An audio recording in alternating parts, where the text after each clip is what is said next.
In 1986, General Motors purchased Lotus with an ambition. They wanted to take their most boring, sensible family sedan, the Vauxhall Carlton, and transform it.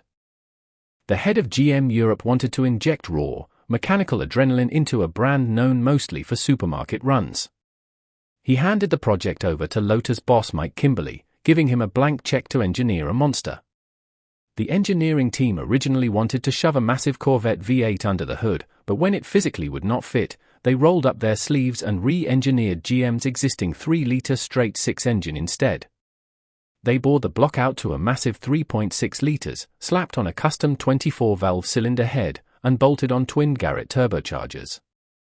The result was a terrifying 377 brake horsepower, a figure that completely eclipsed contemporary supercars like the Porsche 911 Turbo and Ferrari 348.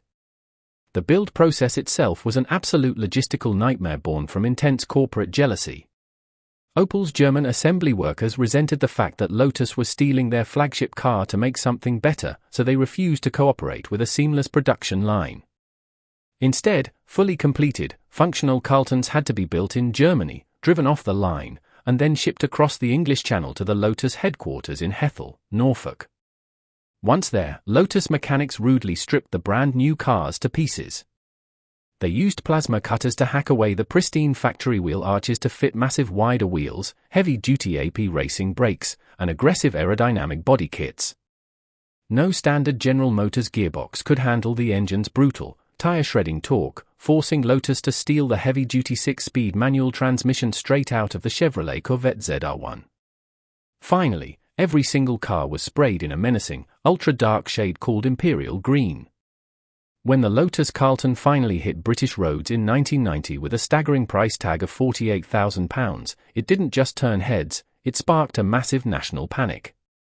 The British establishment was utterly horrified that an ordinary-looking family saloon could comfortably achieve 177 miles per hour.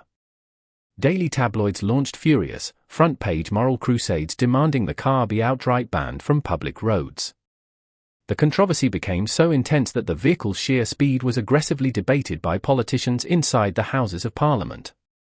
Politicians argued that no civilized society needed a family sedan that could outrun the police.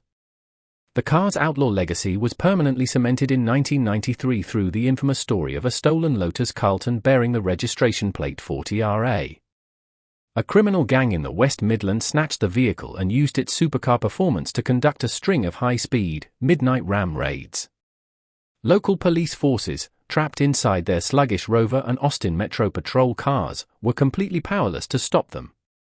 Officers openly admitted to the media that they had no choice but to let the thieves go, because attempting a pursuit at those lethal velocities was suicide. The gang mocked the authorities for months, disappearing into the night at speeds the police could not comprehend. Though the global recession ultimately killed production early in 1992 after only 950 units were built, the Carlton achieved immortality not just as an engineering masterpiece, but as the ultimate automotive yob.